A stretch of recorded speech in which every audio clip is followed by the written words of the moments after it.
अस्सलाम वालेकुम। माना जाता है कि a man is guided by his culture, religion and past जो हमारी तारीख़ होती है उससे आगाह होना इसलिए ज़रूरी है क्योंकि एक बेहतर मुस्तकबिल और बेहतर हाल के लिए ये जानना बहुत ज़रूरी है कि आपके माजी में क्या हुआ था और क्या नहीं हुआ था।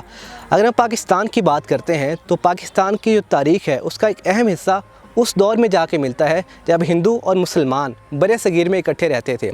और इस तरह हम जब देखते हैं आज़ादी के बाद से बहुत से मुसलमान उधर माइग्रेट कर गए थे और हिंदू जो यहाँ से माइग्रेट करके वहाँ गए थे, लेकिन जो उनके मंदिर हैं, उनकी जो उस वक्त की यादगार जो अमारात हैं वो अब भी पाकिस्तान में मौजूद हैं।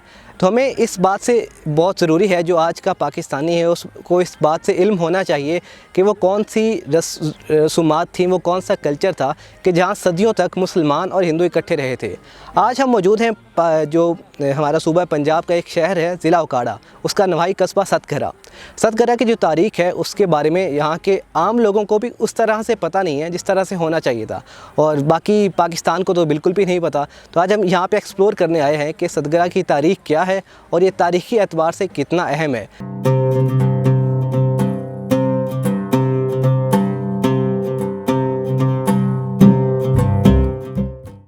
मेरा नाम आसिम रज़ा गिलानी है, सतघरा का रिहायशी हूँ।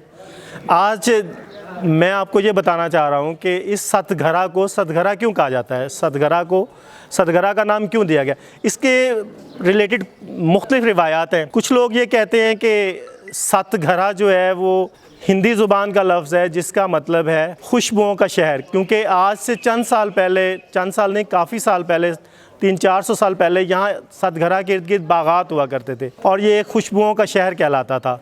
एक तो ये रिवायत है।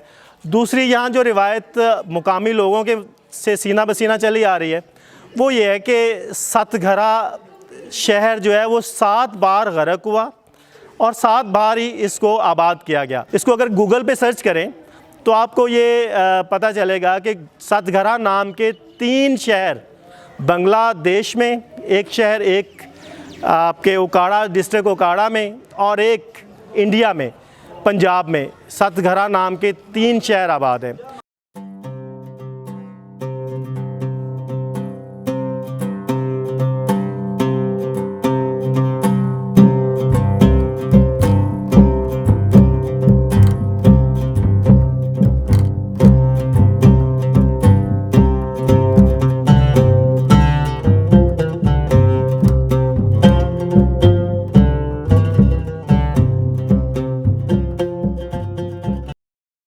अगर तारीख़ के औराक को खंगाला जाए तो सतघरा की बहुत ज़्यादा अहमियत नज़र आती है। अगर आप आर्मी के ऑफिसर से मेरी बात हुई तो उन्होंने कहा कि सतघरा के बारे में हमें हमारी ट्रेनिंग में बताया जाता है कि वो एक ऐसी जगह है जहां आप जाकर जो वारफेयर्स हैं वो सीख सकते हैं। चाकर खान क्योंकि एक बहुत बड़ा लीडर था, सिपा सालार था, इसके जो वारफेयर्स थे, जो जंगी हरबात थे, जो काम ये जंग में लिया करता था अपनी आर्मी से, वो उनको आज की आर्मी हमारी जो है उनको वो आर्मी में पढ़ाए जा रहे हैं। तो इससे देखा जाए तो ये बहुत ज़्यादा अहमियत का हामिल है। अगर हिस्ट्री को मज़ीद आप खंगालें तो आपको पता चलेगा कि सतघरा बेसिकली 3 अदवार में आपको मिलेगा। हिंदू सिख भी यहाँ रहे, अंग्रेज़ भी यहाँ आबाद हुए आके, और आज मुसलमान जो इंडिया से माइग्रेट करके आए वो भी यहाँ मौजूद है।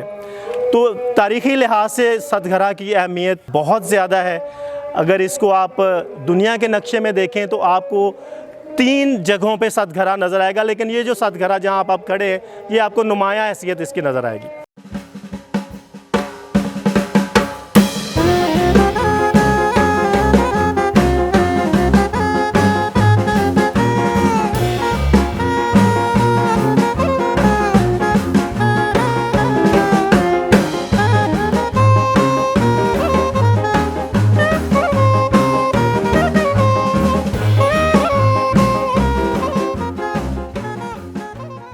अब आ जाएं आप चाकर खान रिंद बलोच की हिस्ट्री के बारे में कि ये बंदा कौन था, कहाँ से आया और यहाँ क्या करने आया था।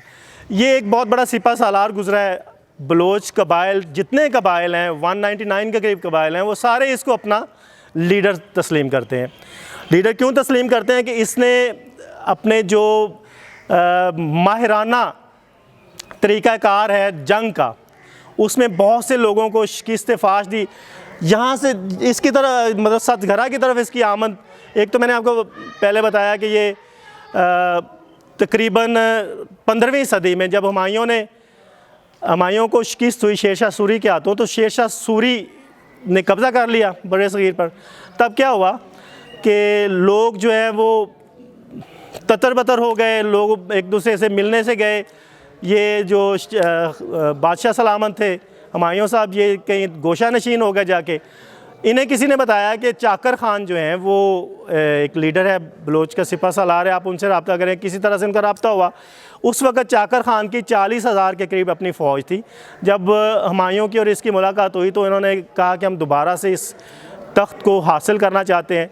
दोनों ने मिल के स्ट्रगल की और आखिरकार क्या हुआ कि शेरशाह सूरी को शिकस्त फाश हुई, दोबारा से रीगेन कर लिया हुमायूं ने रीगेन किया। तो उसने ये इलाका जो है चाकर ख़ान, क्योंकि उधर खाना जंगी चल रही थी बहुत ज़्यादा, दोनों भाइयों का आपस में, वो कहते हैं ना कि कभी घोड़ा आगे दौड़ाने पे, कभी पानी पीने पिलाने पे झगड़ा, कभी घोड़ा आगे दौड़ाने पे झगड़ा। ये झगड़े जो थे ये चल रहे थे।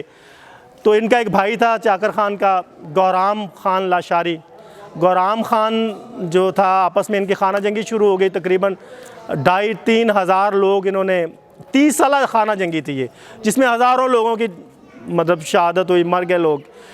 तो इससे भी तंग आ चुका था चाकर ख़ान। इस चीज़ से बचने के लिए जब हुमायूं ने उसको ये ऑफ़र की कि आप इधर चले जाएं और वहाँ जाके हुकूमत करें, क्योंकि आपने हमें हेल्प किया है, तो वहाँ से ये यहाँ आया। यहाँ आके इसने एक अपनी हुकूमत कायम की और मरते दम तक यहीं रहा। जब मरते दम तक यहीं रहा तो 97 ईयर्स की एज में तबई मौत मरा। तबई मौत मरने के बाद इसी जगह पे इसको दफनाया गया, जो आज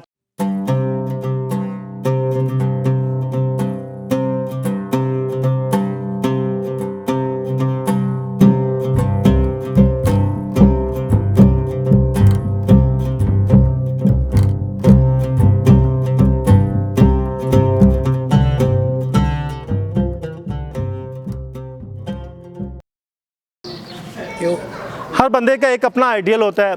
जैसे मैं बीइंग अ पंजाबी, मुझे नहीं पता कि चाकर ख़ान जो है वो कितना बड़ा लीडर रहा है। जब मैंने इसकी हिस्ट्री को पढ़ा तो मैंने इसको आइडलाइज़ किया। हर बंदा जब इसको पढ़ता है, इसकी हिस्ट्री को, तो इसको आइडलाइज़ करता है। तो इसकी जो वारफेयर्स हैं, मैंने पहले भी शेयर किया है कि वारफेयर्स को पढ़ाया जा रहा है हमारी आर्मी में।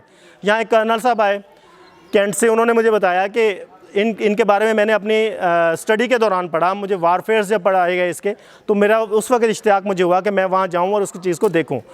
तो चाकर ख़ान जितना बड़ा लीडर है, जितना बड़ा सिपा सालार है, जितना आज हम उसको जानते हैं, शायद वो इससे भी बड़ा है। पंजाबी लोग उसकी रिस्पेक्ट इसलिए करते हैं कि वो पंजाब में आया, उसने इंतखाब किया पंजाब का, एक बहुत बड़े लीडर ने, सिपा सालार ने पंजाब का इंतखाब किया और यहाँ आकर आबाद हुआ और यहाँ के लोगों की बेनिफिट, जहाँ के लोगों को बेनिफिट दिया। अब देखिए, वो कहते हैं मरा हुआ हाथी जो है वो 1.25 लाख का होता है।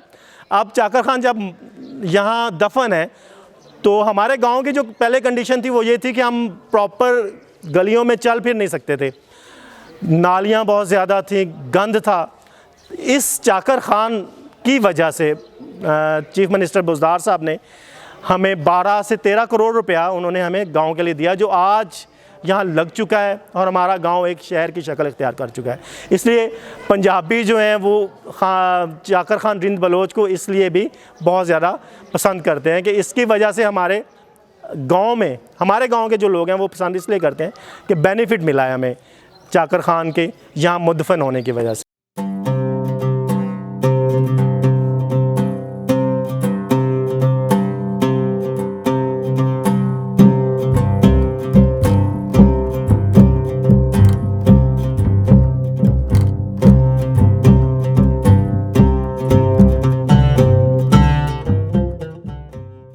तो ये थी सतघरा और मीर चाकर आज़म की तारीख़।